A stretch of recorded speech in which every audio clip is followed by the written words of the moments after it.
I think we're back. Holy crap, I don't know what that was. My computer literally just stopped. But I can see we're sending out data. Yes. We're back now. Okay. Hi, internet. I don't know what that was. My computer decided it just didn't like existing for a little while. I'm sorry I said the word bronchitis. Yeah, we were in a weird situation where the internet, not only was, basically my entire computer froze. Just completely froze. Every program, except for my Discord call. So Mia was with me while, my entire computer was just completely stalled. It was the weirdest thing. But we're back. Hopefully. It works. Unfortunately, YouTube cut the stream in half. Great. Lovely. Love it. Love that for us. That happens sometimes. Anyways, next question is also for you because we saved them up. Why is there such a big difference between how the EU and NATO is seen by Eastern and Western Europe? Because it's a difference because of what it represents. The decadent West is typically very happy about a lot of the privileges that it has, but takes a lot of them for granted. And that has led, how do you say, that has led people to only see the EU in terms of boring bureaucracy. Mm-hmm. I don't know about NATO. I can't speak for NATO. Sweden is a weird case because we're not in NATO yet, and probably won't be. And but we only see the EU as a bunch of hindrances and paperwork and shit that's in the way a lot. But because you don't often think about how amazing the EU is when you can go from one country to another without even stopping at any border for passport control. Mm-hmm. That's pretty freaking cool, honestly. I think it's pretty nice that I can take a train to Italy, pass through 5 different countries, not have to show my passport to anyone. I think that's pretty fucking neat, and it's a pretty weird thing in European history. Or that's actually even possible. My parents did a trip to Europe in the 80s, and had to have 16 different currencies. Yeah. And now you need 2 or 3. Yep. I mean, for most places, you just need the fucking euro. If you're going to Sweden, you need the Swedish crown because we were holding out. Is it one of those things though where it's you need the crown, but if you showed up and was do you take euros? There's a lot of places that'd be yeah, okay. No. No. Okay. No, you need the crown. Well, to be fair, if you show up with cash at all, there people are gonna be no, we don't take that. You can show up with a MasterCard, and that's what people are gonna get. Okay. But that's sort of how people in the EU see the EU, but then you have people outside the EU where they see countries who have joined the EU, who enjoy freedom of movement, who enjoy a lot of the sort of the money flowing around from rich countries to poor countries, and farming subsidies and educational opportunities and police cooperations between nations and stuff like that, and they see that how it has been very, very beneficial for those countries. So I'm thinking Croatia and Slovenia and the Czech Republic and things like that. And they see a lot of benefits having arisen from joining this very wealthy economic union. And that is something that they want for themselves, and then it becomes a symbol of sort of wealthy, progressive, democratic Western world, which a lot of people want to join, and I totally get it. So me here in Sweden, people will be talking about the EU, talking about how it fucking sucks, but if you're if you're in Moldova, for example, or you're in Ukraine, the EU becomes this sort of bastion of democracy and freedom that you can't wait to join.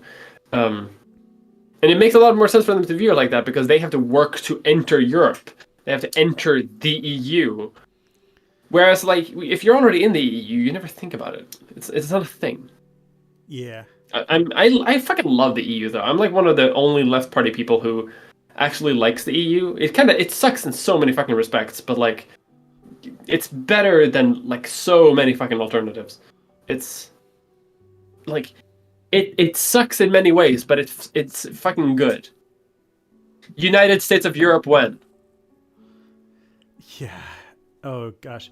So and then It's the Holy Roman Empire all over again, and the Germans gonna be in charge. And they're finally gonna have their wet dream come true of being in charge of all of Europe. And the French will also be in charge, so they will also have their wet dream being in charge. Everyone can be in charge of Europe. All the Europeans will conquer all of Europe together. His name is Carloman again. Yes. None of this Charlemagne bullshit. Yeah, it's interesting, like especially because like hopefully, well, it seems to be that people are going to see in the future now, like a lot of the countries that took the EU for granted and have talked about being Eurosceptic, and then saw what happened to the United Kingdom and how the United Kingdom is like so fucked in so many ways. In so many different ways too. So, like, I honestly think that most other countries could probably have handled a better Brexit. But the Tories are just so up at their own ass to be like as anti-democratic and anti-normal people as possible. So yeah. Yeah, Britain has been getting more normal at a precipitous rate recently. If it gets any more normal, there's some very, very normal things are going to start happening in that country. Like how they're gonna remove refugees from being asylum seekers. They're gonna remove asylum seekers who come over in boats from being protected by UK anti-slavery acts, which is like the most fucked up thing I've ever heard. Because there's one group of people that are like very much highly disproportionately affected by like modern day slavery, and it is people who come over in boats. Yep. And people who are asylum seekers. Those are the people who get to work on like fucking farms for slave wages. And you're telling me that they're not going to be part of that system? But you're incentivizing farmers to basically like enslave refugees at that point. You're not dismissing, like you're not like disincentivizing people to come over as much as you are just basically legalizing fucking slavery again. That feels like a Tory policy for sure. Holy shit. Yeah. And they've gone through like how many prime ministers since 2016? Like a lot, like 4, right? Yeah. The way that they decided to solve that situation by being like, who can be more extreme? And then they pick the more extreme one, and then that person fails, and then they're like, let's pick an even more extreme person. Yeah. I just realized that I didn't even know 3 more times. I didn't even know who the prime minister was, and then I realized it's somebody named Rishi Sunak, and I'm like, I don't feel like I've heard this name in my life. But okay. Cool. Yeah. He's he's a piece of shit. If I remember, wasn't he the guy who was just the only person who ran against Liz Truss? Maybe. It's possible. Because, like, who would want the job?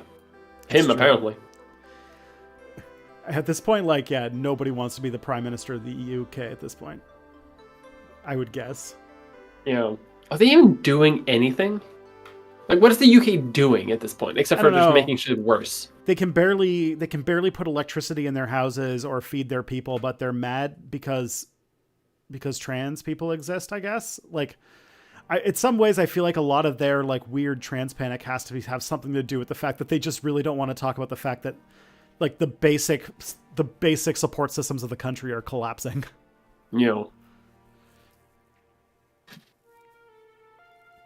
I really, really hope that the leader of the Scottish National Party gets like a not transphobic party leader, but as it's looking right now, that's how it's going to end up being. Because like that's the main point of of UK politics now, right? It's not like how educated you are, how charming you are. It's like how transphobic can you be? Like what ideas do you got? How much do you want to defend J.K. Rowling? Like for some reason that's like the main argument. Ugh. And this is bad for Norwegian politics too, because if their economy is collapsing, they're not going to have golden relics to put into their seaside churches, which make them extremely weak rating targets. Exactly. That's, again, we in Sweden are very happy because Russia is focusing more and more of its military in Ukraine, which is finally leaving St. Petersburg and Moscow ripe for pillaging. Mm-hmm. Just so many church relics. We used to own St. Petersburg. I think it's time we got it back. It would be interesting if Sweden's entry into the war to support Ukraine was just showing up on dragon longboats and just raiding St. Petersburg of all of its like, but it's like modern day, so they can't just like take its gold. They like go to its banks and steal its like digital assets or something. Just grabbing like hard drives full of cryptocurrencies. NFTs. Yeah. Like just imagining Vikings like grabbing like hard drives and stuff like that and loading them onto their ships. I can see it. But it's Sweden, so it's going to have like it's going to be a social democratic Viking ship. So it'll be wheelchair accessible, and it will have like it'll have a 50-50 gender parity on each longboat, and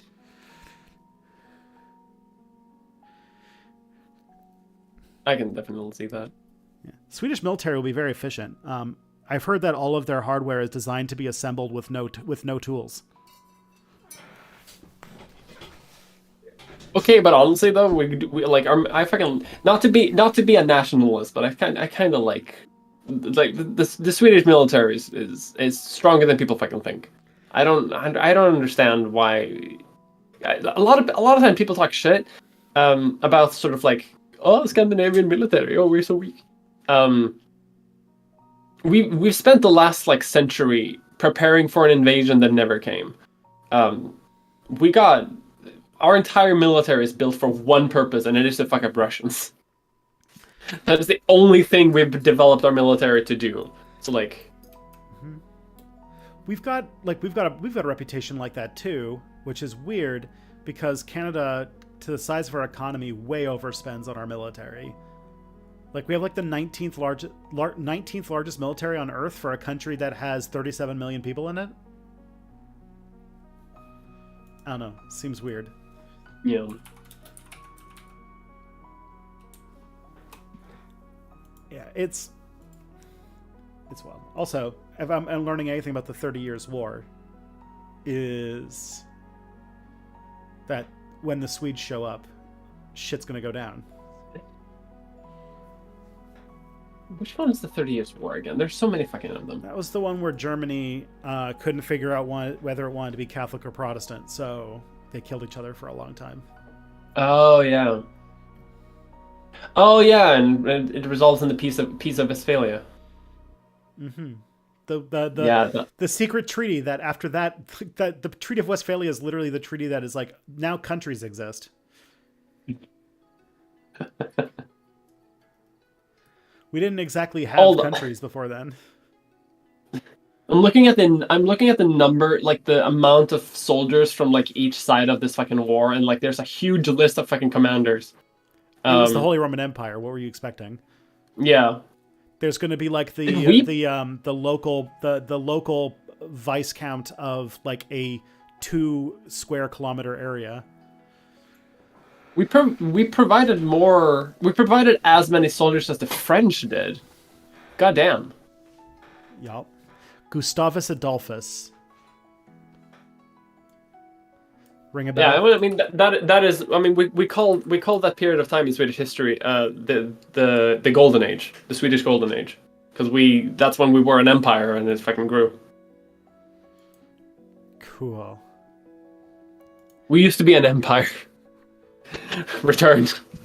That's why every Paradox game really seems to result in Sweden becoming a global empire. It's weird how that keeps happening.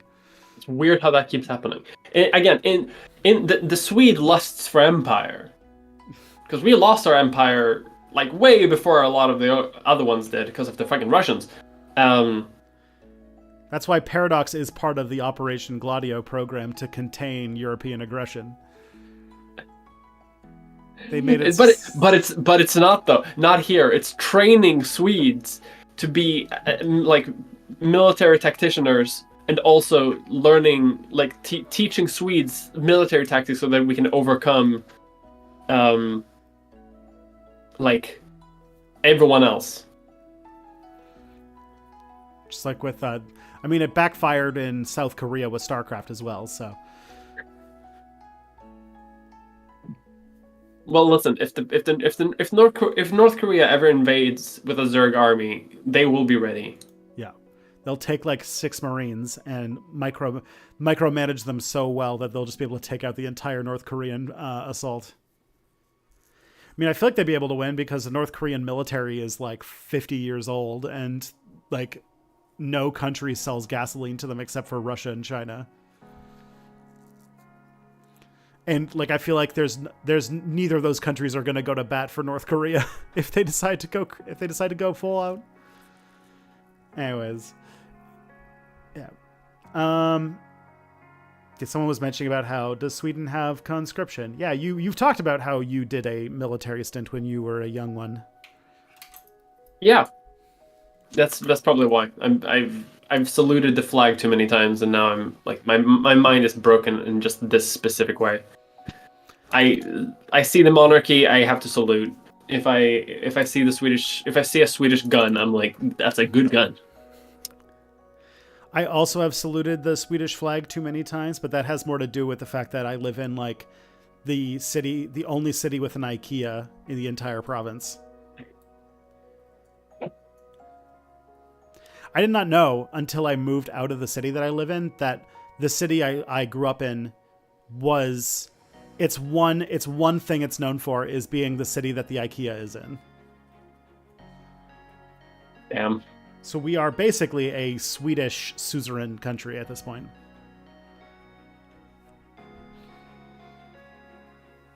Gotta play more Paradox games, I'm just realizing. Yeah, I need to actually play Victoria 3 after having bought it. It's fun. It's a good one. They just released a new update. Yeah, I've heard.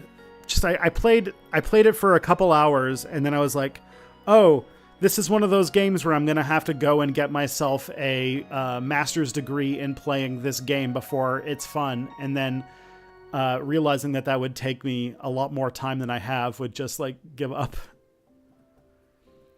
Because I played it for like 2 hours and crashed my economy like 23 times. And how though? Like what did you do? You keep saying this. What did you do? Practically. So if I remember correctly, I played as the United States. And yes. I was trying to... Most of it was trying to stop the Civil War before it started. Which... Because like the US gives you like all these choices where it's like, you could stop the Trail of Tears if you want. But you have to find a way to solve racism in the next 5 years. And like, wait, what? Enact multiculturalism and have everyone be okay with it now. Yeah, so basically I was trying to politically change the country to make it more left-wing and socialist and stuff in 1812 or something.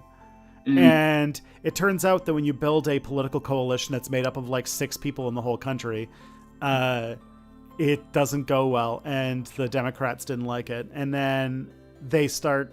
When the planter faction doesn't like you, they cut off all of their support, and then your country starts to collapse.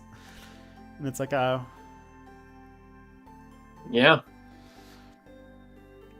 And then I try to play as Canada, and Canada it's just nothing. It does not have a single thing in the country. There's nothing there. You have to literally you have to start having an industry, and I'm like, what do you even build? There's nothing here. It's like. Do I make fishing? Yeah. Fish-based economy. We can't all be Sweden. I'm sorry. We can't just do fish and iron, which I think fish and iron in Latin should be the motto of Sweden. That is actually one of my Victoria 3 games where I just played as Sweden and just exported iron and steel to the entire world. Mostly iron because Sweden doesn't have a lot of coal. That's that's just the historically accurate thing. Literally. Yeah. Just having like massive trade routes into Germany and like France of like the incredible amounts of Swedish steel. Yeah. What if there was this weird cold place where people ate rotten fish, but also the entire country was made of iron? That sounds unrealistic. All right, let's see what the next question we got here is. You said Göbekli Tepe contains some of the oldest remains of buildings. Do archaeologists actually have a super strict definition that counts as a building? Because I'd guess building is one of those socially constructed ideas that gets messy when you try to be really strict about what counts and what doesn't.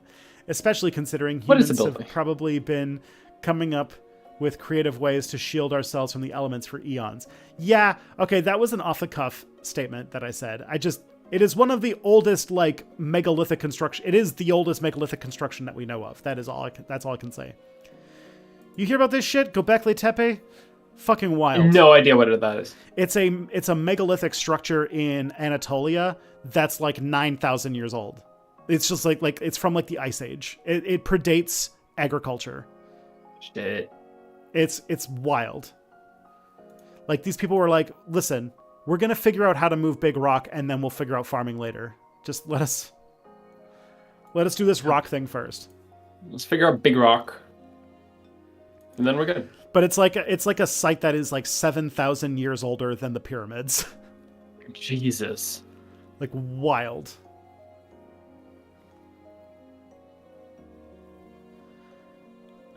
Are you allowed to be like, just leave the union, see how that works out with you having basically no industry? I mean, they tried that. That's what the Civil War is. Yeah, it doesn't work out that well. It does remind me of one of my fun pieces of trivia about American history, and I was thinking of getting their flag at some point, but it was a very small group of radical anti-slavery people in the United States that were like radical Republicans in the North who had they were part of a movement that did not want to fight the Civil War, and their whole philosophy was basically let them go, like let them cook. Like they like what? Let's just watch them completely fall apart. Okay, yeah. God, yeah, because the entire Southern economy was built on like fucking cotton. Yeah, and pre-mechanized cotton.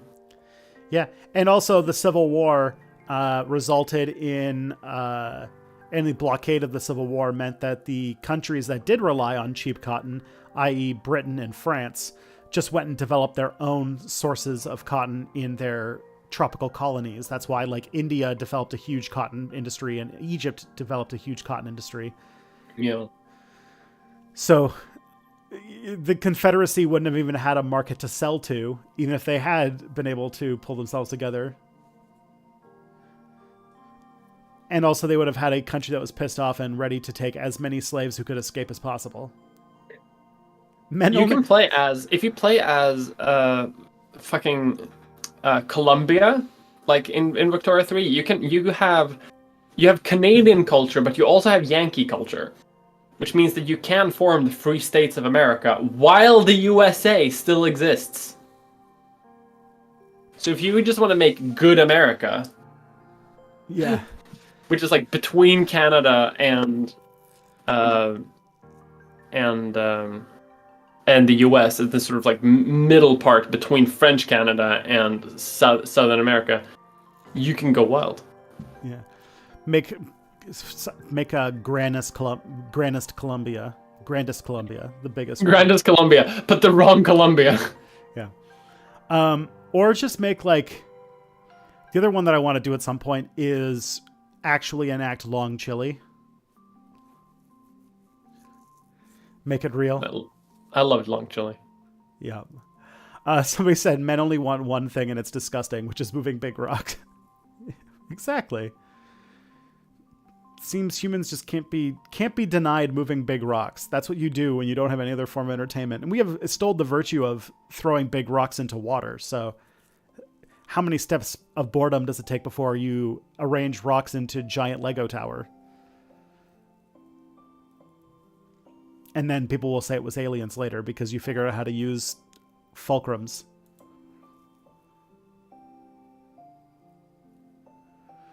Okay. It was aliens, though. Yeah. People keep saying that.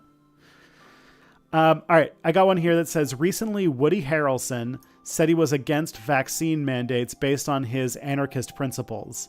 Obviously, this was mixed with his own general anti-vaccine beliefs, but I do recall some anarchist orgs making statements critiquing how states implemented vaccine requirements through policing, even while agreeing getting people vaccinated was an end goal to reach for. What would the actual anarchist perspective on vaccine mandates that isn't just anti-vax rhetoric with a different coat of paint? Ooh.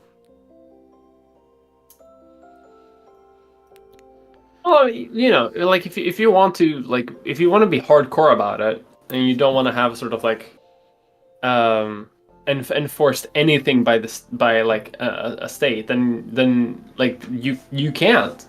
And at a certain level, you know what I mean? Mm-hmm. I would say that in many ways, so here's the way that I would look at it. One, that that's not incorrect, the statements that some anarchists did say about how policing vaccine mandates using like basically the carceral state is probably not only a bad way to accomplish it, but an ineffective one, because oftentimes if you are forced to do something at the threat of violence or the violence of the state, it's going to create a backlash like it did basically. People will just make vaccines in their bathtub or whatever. But in many ways, I think that, and this sort of is one of the harder concepts in anarchist philosophy for non-anarchists to really grok, which is the idea that there's a lot of power in the informal social pressures that we have that just sort of keep us functioning as a society together that don't involve the police. Like, one of the common things I always hear when I hear anti-anarchist arguments is like, well, like, like if you didn't have to get a job, then what would stop people from just playing Xbox all day? And my answer would always be like, well, first of all, we'd live much more communal lives. You know, we would have most houses you wouldn't cook a whole lot. You would have like big like kitchens where you cook together and hang out, and you spend a lot more time with other people. But, you know, you're not think like lunch table politics, right? Like potato politics, if you will. That like, if you are known as being the person who doesn't do any fucking work while everybody else is busting their ass to keep everything working, you're not going to have a lot of friends. Yeah. You're not going to have a lot of people who like, you know, are going to like, people aren't going to like you very much. And like in a lot of cases, like if you were talking about communes and stuff like that, if there were people who refused to get vaccinated or, like, you know, different communes that took a sort of anti-vax perspective, one of the coercive forces is just everybody else being like, okay, I don't like, in many ways, if you think about it, this is a powerful force, powerful enough that it seems to be the main thing that the reactionary right are mad at. Like how many, like, look at all the stuff about like shadow banning and like people being mad that they're not in culture. Like how much of like reactionary politics is them just being mad at the coercive power of like, nobody likes you because you keep saying horrible, bigoted things. And they just don't want to be criticized for it anymore. Yeah. But I also know how reality works, and I know that in the situation that we were in 2020, or 2021, I guess, that vaccine mandates made sense for the situation we were in. But if COVID were to happen in like a non-state organized planet, then yeah, I would probably work on something that was more about using social pressure to get people to go for it. Because I think it is a much more powerful force for getting people to do the right thing than like, if you don't do this, the police will fuck with you or something.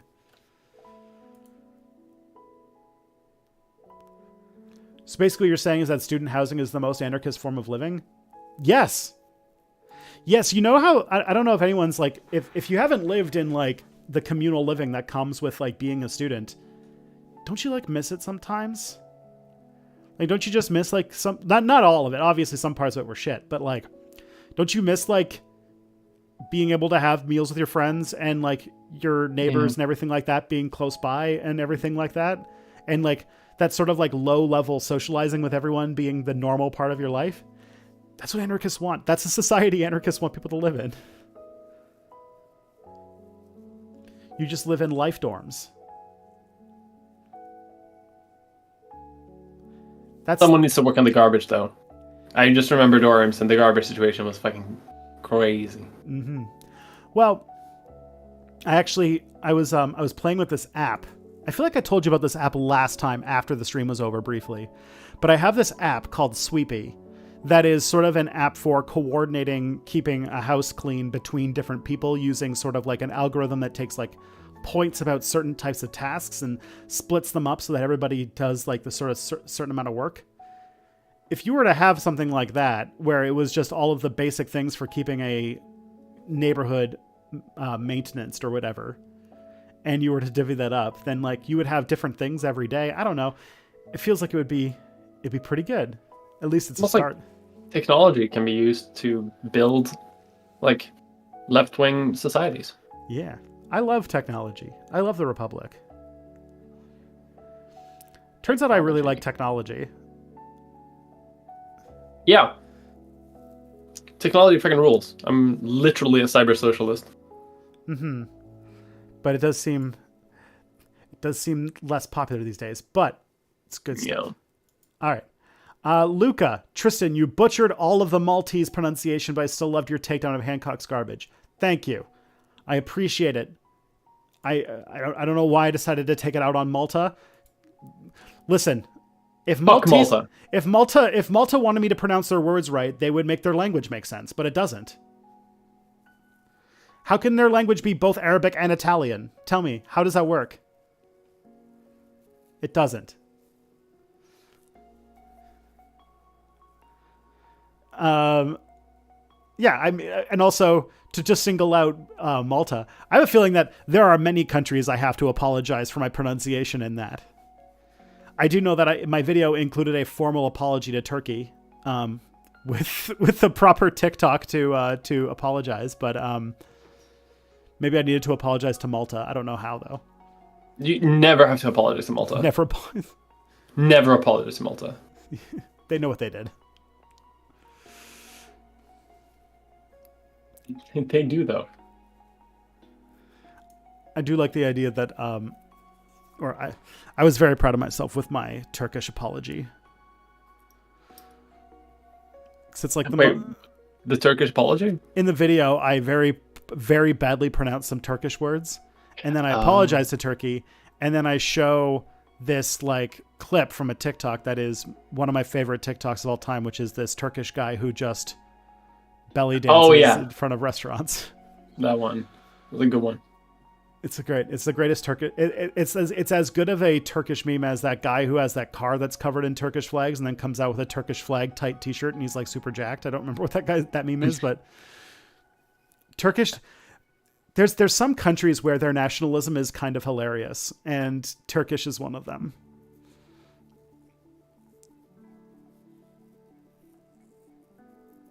Anyways, my only exposure to Turkish culture has been by watching Hassan compilations on TikTok that are shown to me against my will. Our TikToks are different.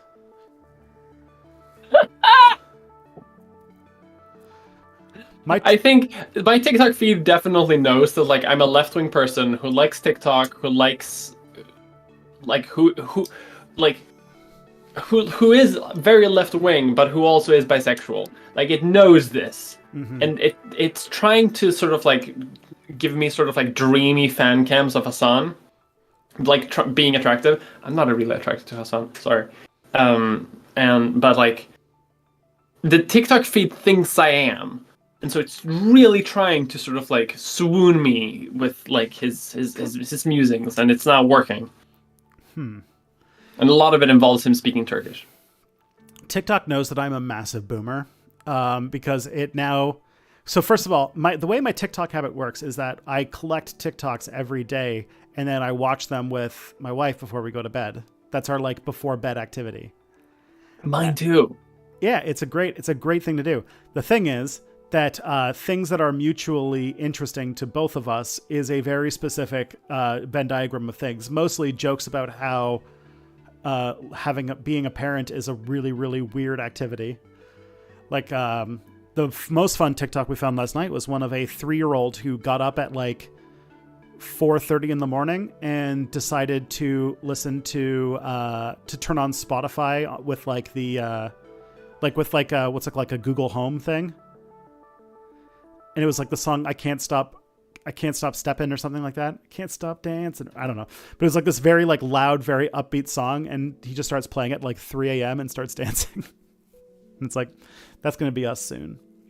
That is definitely going to. But also people making sandwich content. I don't know how I ended up on sandwich TikTok, but sandwich content. We have two different sandwich dedicated TikTok accounts that we follow. One is a person who does historical sandwich recipes. Sure. Which is fun. The other one is a guy who, what's it called? He makes sandwiches using D&D roll tables. So like makes like a roll table for the bread and meat and like vegetables and sauces and stuff like that. And we root for different things because I want like extreme chaos and sandwiches that are terrible and make no sense. But she wants the accidentally good ones. So, it's a whole thing. Anyways. All right.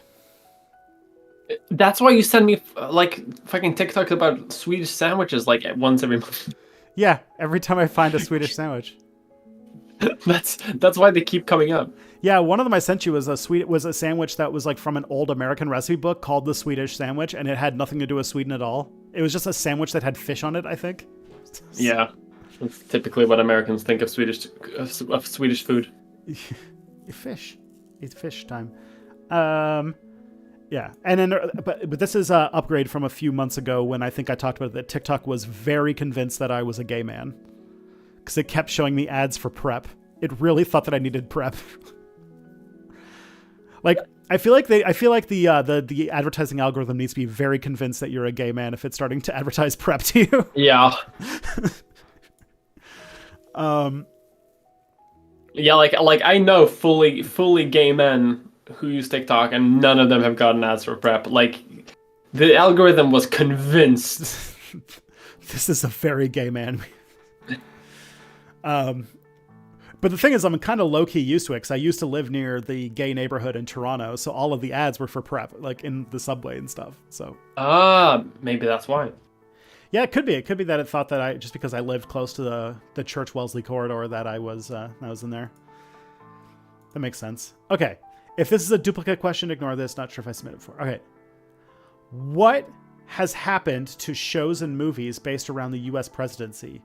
The 90s and 2000s had a lot of these West Wing, Air Force One, 24, even a kid's show called Cory in the House. That's an anime, not a show. But they are no longer as common as they were. I feel like maybe a lot of the respect for the presidency has gone downhill over the last few administrations. Yeah. Like, I feel like it's hard to do a show about. It would be hard to do a West Wing in a time when George Bush is president. I feel like maybe that's when it started. Like that's when the decline started. Because I feel like people could very well because people rallied behind Bush, right? Like in 2001. And there's this idea that sort of like the president takes care of the country, and that the president is sort of like a very fatherly figure. And it's more sort of like a statement piece rather than an actual politician who does things. And then, the truth of sort of what the Bush administration and its role in Iraq and the consequences of war, invasion of Afghanistan, all of these things start to sort of shatter that illusion a little bit. And then Obama joins, and it's a lot of scandals because he's black. It's a lot of scandals because he does drone strikes. And it doesn't become like an unproblematic figure anymore. It doesn't become a sort of like figurehead of the nation. It becomes a politician.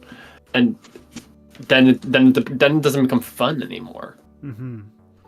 Yeah, the 90s was sort of like a upbeat time where people didn't think that much about politics as much as they do today, because the US was just destroying the former Yugoslavia, so they didn't care as much. But then it was like, with 9/11, I feel like, because like, yes, people are pointing out that for two things. Yes, West Wing was on when George Bush was president, and their 9/11 episode was very awkward, and the show went steeply downhill afterwards. And then someone pointed out that that heterosexuals can use PrEP and aren't immune to HIV, which, yes, I know, Dadoy, just like, when it comes to who they're going to advertise to, there's a different thing. Anyways, don't get like what? Yeah,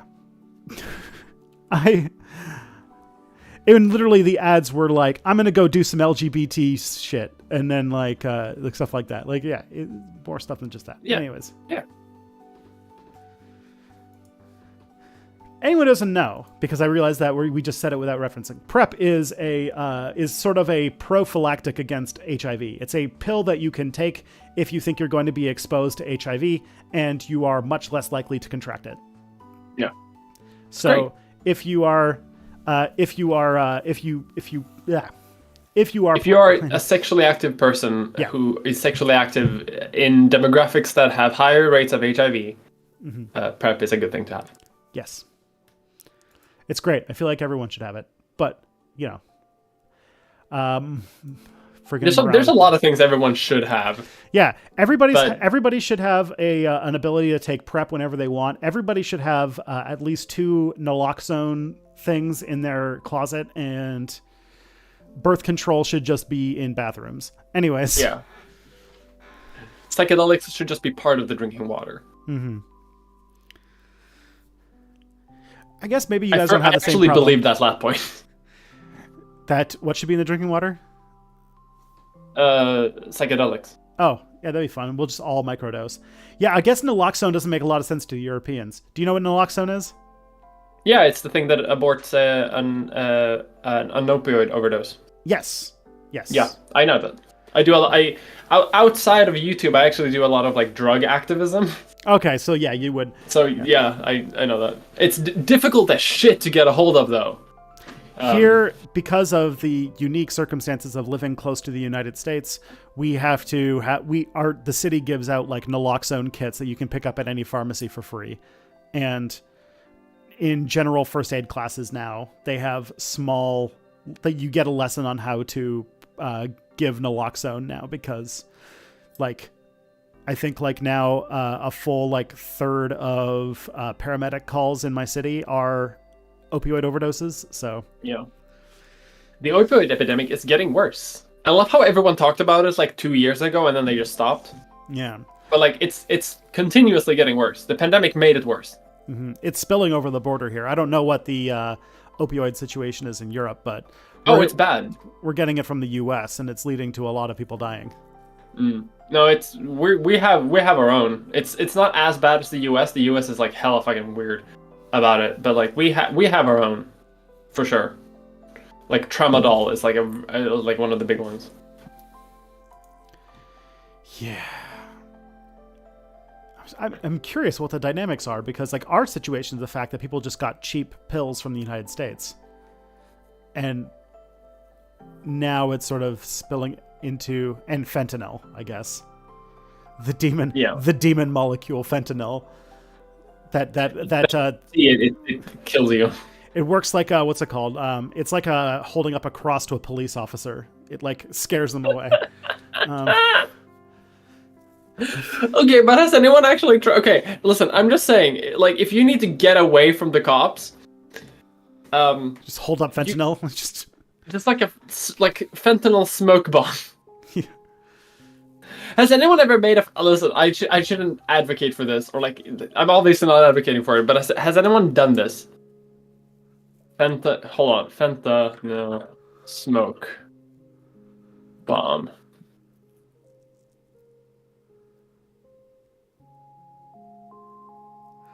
First aid classes should be required in every school. I don't know why first aid isn't a required high school course. I took a first aid course a couple weeks ago, and as I was taking it, I was like, why doesn't everybody on Earth take this? Like, shouldn't everyone just know CPR? I just realized that it's not a fun, goofy way to get away from the police, but it's actually something that like Chechen terrorists use. So. Oh my god.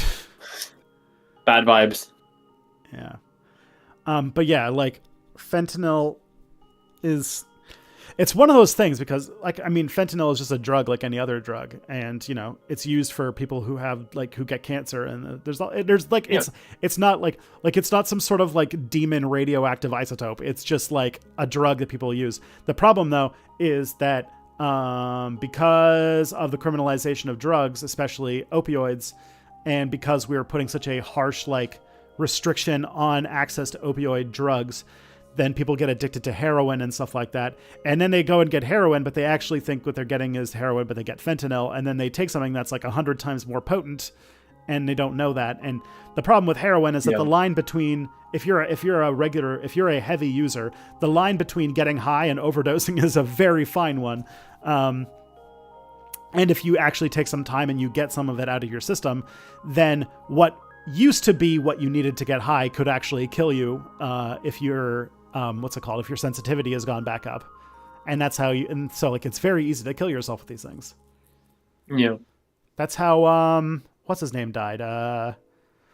Was that actor? He was in the Hunger Games, and he died a while back. He was like a blonde man. I'm trying to remember what his name was. Not Dustin Hoffman. I know who you mean.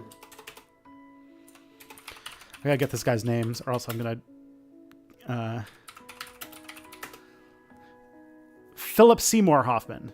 There we go. That's the guy. Yeah, Philip Seymour Hoffman died because he relapsed from a heroin addiction and took an amount that would have been normal when he was using, but wasn't when he was clean, and he died of an overdose. Yeah. Just use a bag of flour with fentanyl written on it. There you go. See, that's how you do it. Yeah. Yeah, maybe we should stop treating people You could clear out a police station using that, like that bag of flour. But yeah, somebody made a good point. Like, maybe we should probably stop treating people who have chronic pain like they're all potential criminals. That would be nice. The road to dealing with the opioid crisis is going to be very long and very complicated, and we're going to have to make a lot of choices that will make a lot of moralizing people unhappy, but will save lives. But apparently, our moralizing about drugs is more important than saving lives. So, yeah. Many such cases, unfortunately. But apparently, even being in the same postal code as fentanyl makes cops pass out for some reason. So, okay. Kratom is a legal alternative. What the fuck is Kratom? I should know this. Kratom? Oh, Kratom. I've heard that term before. I think it's like another. I don't know. I've heard it. I just. What's the Swedish name for it? Oh, I don't know it. It is an Asian plant.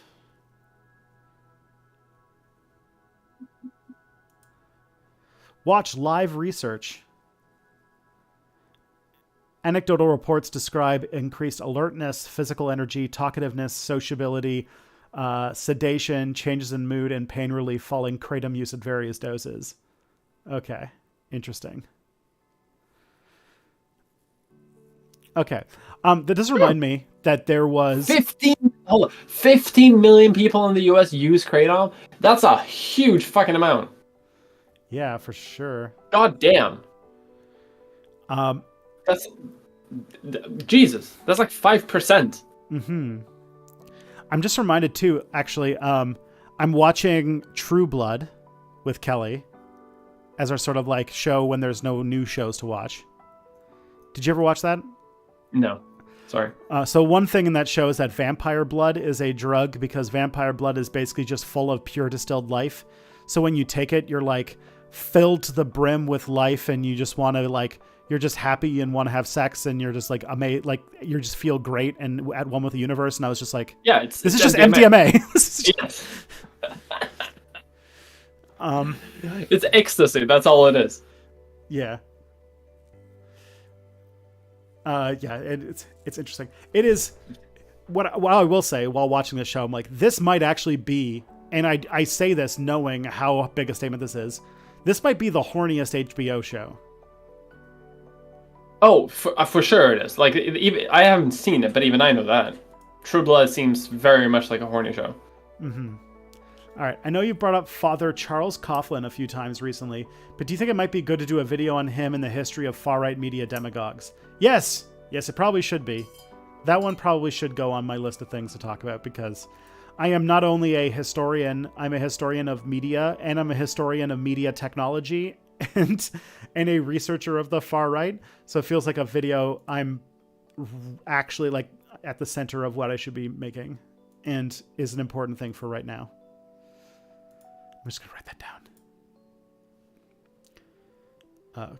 Father Charles Coughlin, for people who don't know, was a priest who had one of the early radio shows in North America and was like a big person for advocating against like corporate greed, and was like he was a guy who was like one of the big like populists of early radio, but then also got really, really into this Hitler guy and didn't like Jews very much. And when he got banned from broadcasting in the US, he went to Mexico and started broadcasting over the border and was one of like the most influential like far-right propagandists in the history of the United States. And I very often in videos call Tucker Carlson the Father Coughlin of modern day. So yeah. I should do that. All right. Let's go. I just want to make sure, because this could be a reference to something I don't want to talk about right now. Okay. We can talk about this in theory, but I don't really want to get into the details of what it's about. But luckily, this person's not saying names. So, does restorative justice require the guilty party to be on board with the process?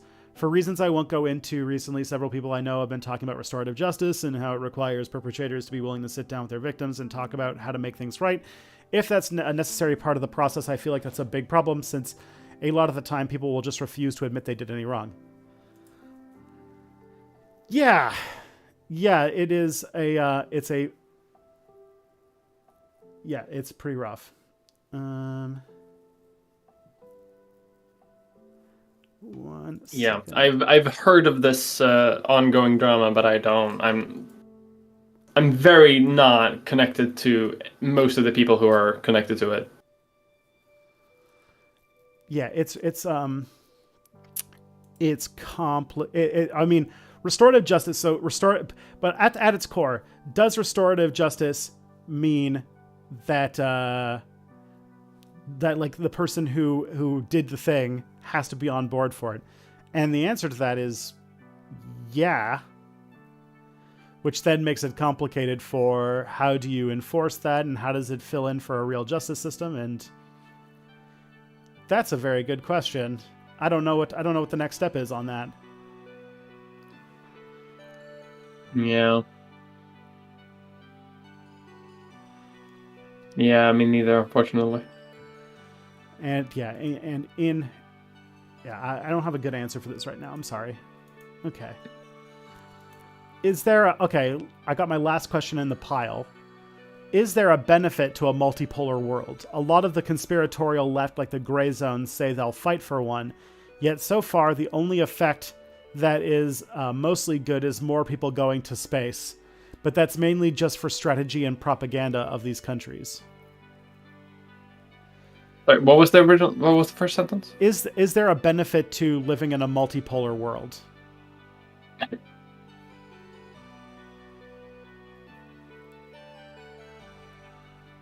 I mean, there's like the polarity thing, like the amount of superpowers doesn't fucking matter. It's all about fucking conflict. Uh-huh. Like more conflict bad, less conflict good. Yeah, Do you know what I mean? I would like less conflict. There's also a like, so the two options we got with what we're going for now, or what we were going for before, which was just a past thing where there was a single hegemonic power, and basically the entire world had to submit to their whims. That was basically the 90s, right? Like with the United States basically dictating terms for the entire planet. That was no good. Didn't like that. Multipolar world also, like, the thing is that we think that like unipolar world was bad because the United States is a uniquely bad actor.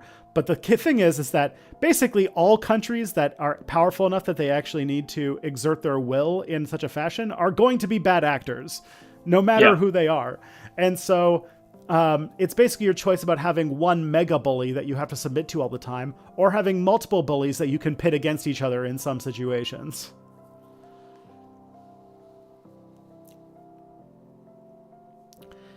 And also, thank you, Lucretia Williams, for the $4.99 super chat. Watching for a while, thanks for the show. There's a great video by Princess Weeks who says, "Why so many Confederate vampires?"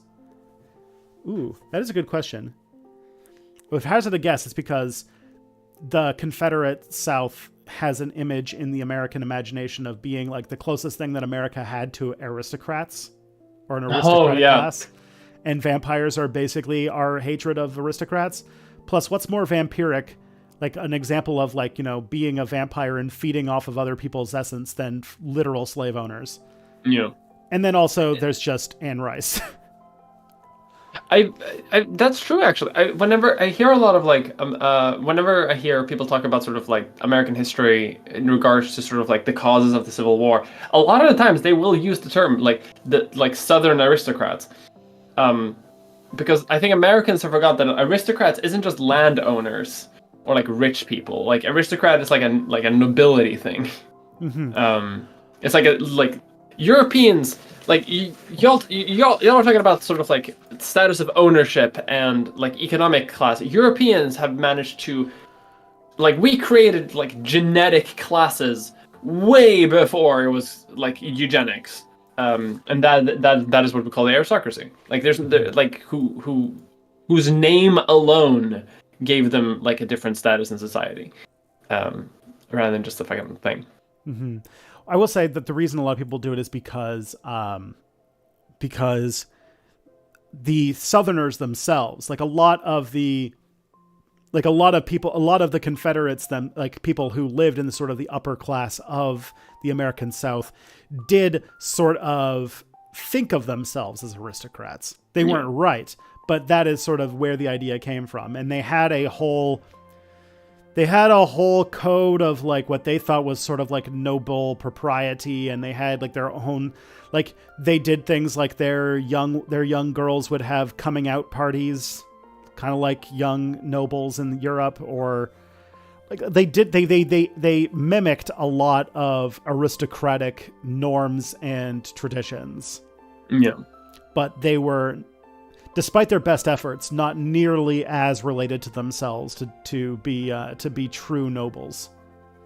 Yeah, you need more incest in there. Yeah, their eyes were still at the front of their face, and their jaw was just not 6 feet protruding from their face in order to be a proper noble.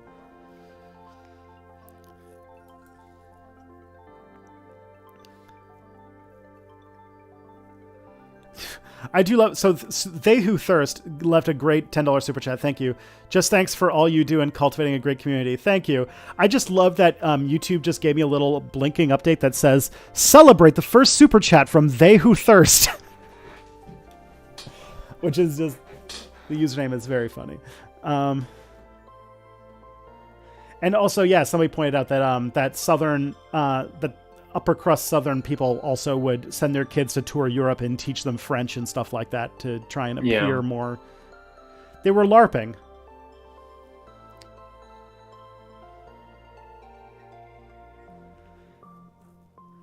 Do Americans think they didn't have an aristocracy? Every U.S. president aside from Obama had traceable royal ancestry.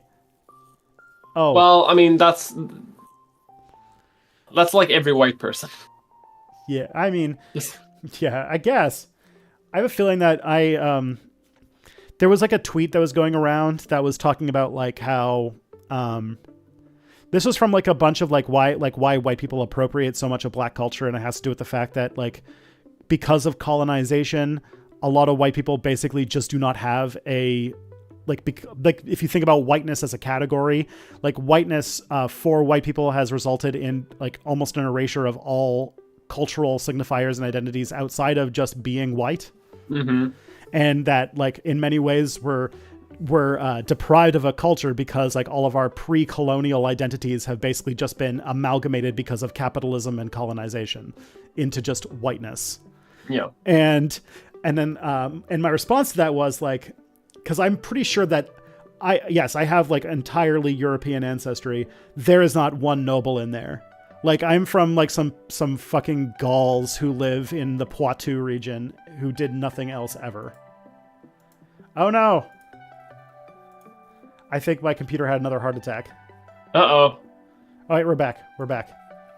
Uh-oh. Oh no, it's happening. Okay, we're good. So I want to introduce a new genre of music that is going to be me exploring my pre-colonial cultural identity, and it's going to be called Poitou Peasantcore.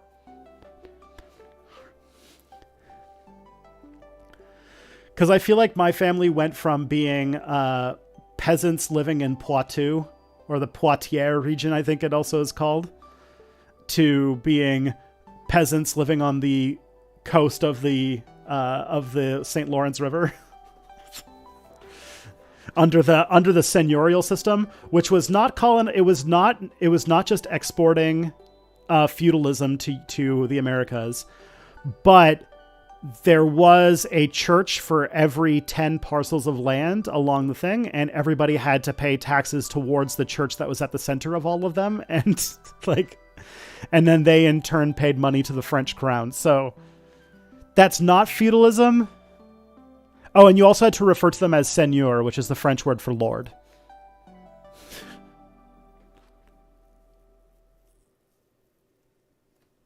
So there you go. I don't think there is anything close to a noble family line in me at all. Less. They were just dirt farmers, and before that, they were probably like Neanderthals or something. Dirt farmers, and before that, Neanderthals. Jesus. Well, my ancestry is French, which I think is like one of the high Neanderthal parts of Europe, if I remember correctly. Yeah. Like, you know who I am? You know who like my closest like relative in European sense is? Do you remember the first scene of Inglourious Bastards where the Nazi goes to the farm and there's just that like French farmer who just like says like 6 words the entire time, and he just farms milk, and he just like looks. I feel like I could just see my DNA in that man's like brow and just his stare and few words.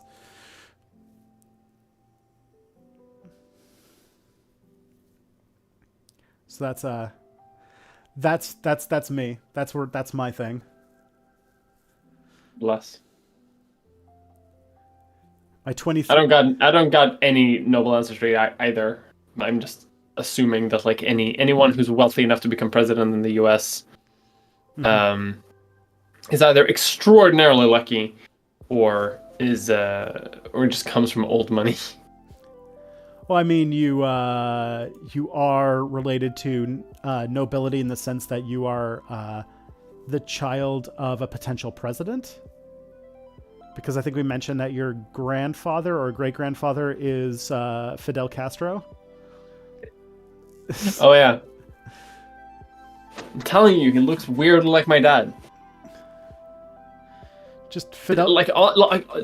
I'll send you, remind me to send you a picture of my dad sometime when he was, like, in his, like, 30s or something. Like, he looks exactly like Fidel Castro. Remind me to send you a picture of my dad when he was pushing the He was pushing the Americans out of Cuba. It's amazing. Here's him with a cigar and in military khakis. Okay, but like I've seen my fucking dad smoke a cigar and wearing like a cap like Castro. He looks frame by frame looks exactly like Fidel Castro. What's surprising? And like looks different than like a lot of other people in my family. Your dad's the Dutch one, right? Yeah. Okay, because I was like, because you're like rail thin and like have like straight, I'm guessing like fine hair, and I'm just like imagine like Fidel Castro's got like he looks like he had like the steel wool that like I have coming out of my face, and like yeah, like oh my, that's a big you did not inherit that part. No, but my dad does though. Oh, okay. My dad has hair like that. That and you know what? Like he also looks like vaguely like Latino, which he's not. He's like a white guy, but like the sun is out for like 2 minutes and he tans quicker than like any European does. Okay. This is giving me a feeling because I am also like that. You're also Fidel fucked is what I'm saying. Yeah.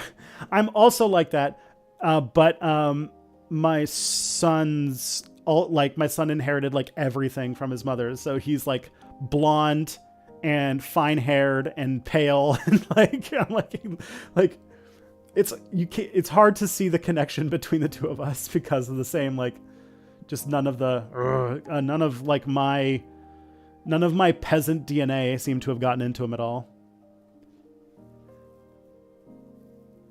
My French man from soil DNA. Man from the soil. Dirt man. Yeah, dirt man. My French dirt man genes. And you know what? France is always portrayed as such like an aristocratic and upper class sort of culture. They don't realize that there's so many just like French dudes. There's a lot of French guys living in the swamps in the south. Yeah. We'll see it soon because Macron just passed a law where he, without any vote, just raised the retirement age by like a few years. And if anyone knows anything about how France works, that means that like Paris is going to be on fire for the next year. Yes. Paris has already been on fire for like months about this like proposed change in Parliament. And now that he's superseding Parliament, buddy, like I can see why France is like transitioning to like being less car dependent because they burn all the cars up every fucking year, and they're having another one. Jesus. Yeah. Someone asked if Kelly has Nordic ancestry. Yeah, she's part Danish. Danish. Your sworn enemies. They count as Nords, don't they? Yeah, barely. She has there's some like Danish like thing that you bake that she has like this special like giant cast iron thing for cooking it in that looks like it's like got a bunch of dips. I don't know what it is, but anyways, it is 2:00 and I also can see that it looks like Sean is streaming Stellaris. Is Sean online? The fuck? Yeah, like am I not following Sean? It looks like Sean is streaming. Let me see. I gotta see if it's actually going. Stream is starting soon. Perfect. Okay, so let's send you guys to go see Sean. Oh, he just started. That's why it didn't show up for me. Yeah. All right, everybody. It's been really great. I'll see you guys next week. Take care of yourselves. Take care of each other. Go to Mia Mulder. Just Google Mia Mulder and click on all the things and sign up for all of it. Yeah, just all of it. Yeah. And see you